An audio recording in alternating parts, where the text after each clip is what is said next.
देखिए हम लोग आज ब्रज गुणन विधि बनाना सीखेंगे। क्लास 10th में प्रत्येक साल ब्रज गुणन विधि से 2 नंबर का क्वेश्चन हमारा मैट्रिक परीक्षा में पूछता है। तो सबसे पहले ब्रज गुणन विधि बनाने के लिए सूत्र जानना जरूरी होगा, क्योंकि बिना सूत्र के ब्रज गुणन विधि नहीं बनता है। तो चलिए सीखते हैं आज ब्रज गुणन विधि कैसे बनेगा। सबसे पहले देखिए इसमें 2 समीकरण दे रखा है। देखिए पहला समीकरण है 7x माइनस 2y माइनस के 3 बराबर 0।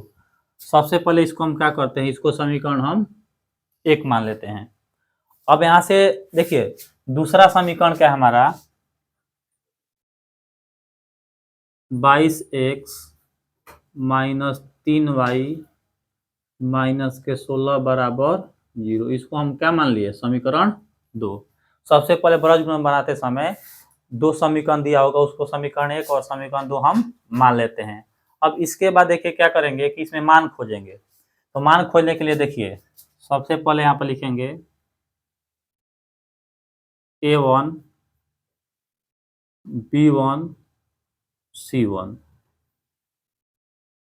देखिए मान कैसे खोजते हैं हम कि यहाँ पर समीकरण क्या है, 1 है ये, यहाँ पर सब में क्या लिखा है 1 1। तो इसमें 1 वाला जितना भी मान आएगा लिख लेंगे यहाँ से। तो देखिए इसको a बोलते हैं, b c। यहाँ से a का मान कितना मिल गया 7, b का मान माइनस के 2, c का मान क्या हुआ माइनस के 3। अब हमें a2 b2 और c2, तो इस मान को हम समीकरण 2 से लिख लेंगे। देखिए यहाँ पर लिखा हुआ है ना a b c, कहने का मतलब कि 22 माइनस के 3 और माइनस के 16। ब्रज गुण बनाने के लिए मान को खोजना सबसे पहले बहुत जरूरी होता है, क्योंकि बिना मान के ब्रज गुण विधि कभी नहीं बनेगी। अब देखिए यहाँ से हम ब्रज गुण के सूत्र लिख लेते हैं। ब्रज गुणन, देखिए सूत्र लिखने के लिए क्या करते हैं, सबसे पहले सूत्र आप अगर ट्रिक से नहीं लिखिएगा तो बार बार याद कीजिएगा और भूल जाइएगा। तो सबसे पहले कि मैं ब्रज गुणन के सूत्र को ट्रिक से थोड़ा लिखना सिखा देता हूँ। तो देखिए यहाँ से हम लिख लेंगे, ऊपर तो यहाँ पर x रहता है BC माइनस BC, तो यहाँ पर क्या होता है CA की C है ना। देखिए यहाँ से लिख लिए हम CA minus CA, AB minus AB। देखिए पहला में क्या लिखना है सूत्र में कि ऊपर x नीचे BC माइनस BC, दूसरे वाले में हम लिख लेंगे ऊपर y CA माइनस CA, और तीसरे वाले में लिख लेंगे ऊपर एक AB माइनस AB। अब इसमें क्या सूत्र बैठा देंगे, तो 12 21 12, इसमें भी 12 21 12 21। देखिए कहने का मतलब है कि सूत्र जब लिखेंगे हम तो ऊपर x रख के BC माइनस BC लिख लेंगे, ऊपर y रख के CA माइनस CA रख लेंगे, और ऊपर 1 लिख के AB माइनस AB लिखे। अब इसमें क्या बैठाना होता है सिर्फ कि 12 21 12 21 12 21 अगर बैठा दीजिएगा तो क्या आ जाएगा, हमारा ब्रज गुणन का सूत्र बन के तैयार हो जाएगा। और जब ब्रज गुणन का सूत्र बन के तैयार हो जाएगा तो क्या करेंगे, इसमें मान रख के हम इसको बना लेंगे। देखिए x b1, अब हमारा b1 का मान यहाँ से कितना है माइनस के 2, तो यहाँ से हम रख लिए माइनस के 2। c2 का मान कितना है, देखिए c2 का मान है माइनस के 16। हम यहाँ से चिन्ह वाले सूत्र का माइनस b2, देखिए b2 का मान कितना है माइनस के 3 गुणे, उसके बाद C1 का भी कितना है माइनस के 3। अब यहां से देखिए y, अब यहां से देखिए C1, तो C1 का भी अभी लिखे हैं माइनस के 3 A2, देखिए A2 का मान कितना है 22, A2 की जगह हम क्या रख लिए 22 माइनस C2 का मान कितना है माइनस के 16, तो यहाँ से हम रख लिए माइनस के 16। C2 के बाद क्या है A1 का मान कितना है 7, तो A1 की जगह रख लिए 7। अब देखिए यहाँ से फिर बोला है कि A1 का मान क्वेश्चन में कितना दे रखा है हमारा 7 दे रखा है ना, तो यहाँ से A1 का मान क्या हम रख लिए 7। अब समझिए B2, तो B2 का मान कितना है यहाँ से देख खोज लीजिए, देखिए B2 का मान है माइनस के 3, तब यहाँ से B2 की जगह हम रख लिए माइनस के 3 माइनस A2 का कितना है 22, A2 के हम 22 रख लिए गुणा B1 का कितना है माइनस के 2। अब इसमें थोड़ा सा बात ध्यान में दीजिए, अगर आप को चिन्ह के बारे में जानकारी नहीं होगा तो यह क्वेश्चन 100% आपसे गलत बनेगा। क्यों? क्योंकि इसमें इतना माइनस है, अगर माइनस प्लस का अगर जानकारी नहीं होगा तो क्वेश्चन को क्या बनाइएगा आप गलत बना दीजिएगा। तो सबसे पहले देखिए चिन्ह, किसी भी मैथ को बनाते समय चिन्ह सबसे आवश्यकता होता है, कब प्लस का होगा चिन्ह, कब माइनस का होगा। तो देखिए सबसे पहले इसमें क्या करेंगे, इसको जब हम हल करेंगे,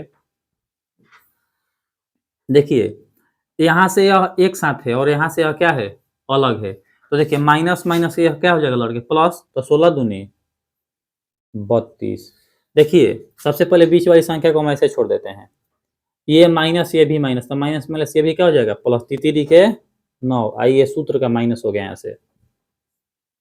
देखिए यह माइनस की है और ये संख्या किस चीज की है प्लस की, और जब माइनस की संख्या प्लस की संख्या से जब हम गुणा करते हैं तो माइनस की संख्या नहीं आती है। तो अगर मान लीजिए हम 22 में अगर 3 से क्या करेंगे गुणा करेंगे तो जो हमारा क्या आएगा यहाँ से 66 आएगा ना, 22 या 66, तो किसका आएगा माइनस का।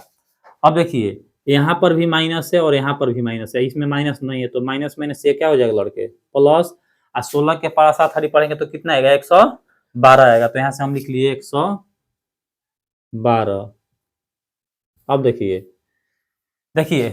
यह पार्ट अलग है और यह पार्ट अलग है, तो हमें क्या करना है कि 7 में माइनस 3 में गुणा करना है, तो कितना आएगा 17 के माइनस के 21। अब देखिए ये भी संख्या माइनस के और ये भी संख्या माइनस के, तो माइनस माइनस क्या हो जाएगा ये प्लस के 22 दूनी, तो ऊपर क्या रख लिए हम 1।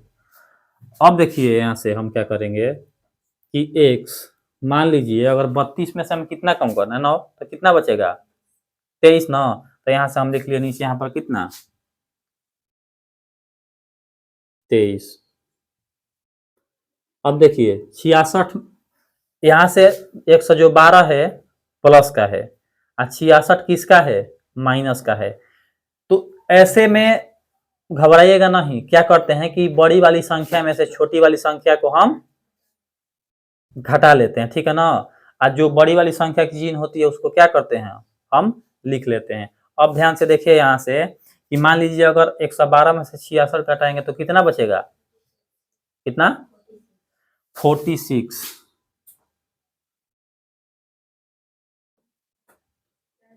अच्छा 46। अब उसके बाद देखिए हम क्या कर लिए, अब यहाँ इसका तो काम कर लिए, अब यहाँ से हम मान लीजिए कि 44 में से कितना कम करना है 21, अगर 4 में से हम कितना कम करेंगे 1, तो 3, अब मान लीजिए 4 में से 2 कम करेंगे तो कितना बचेगा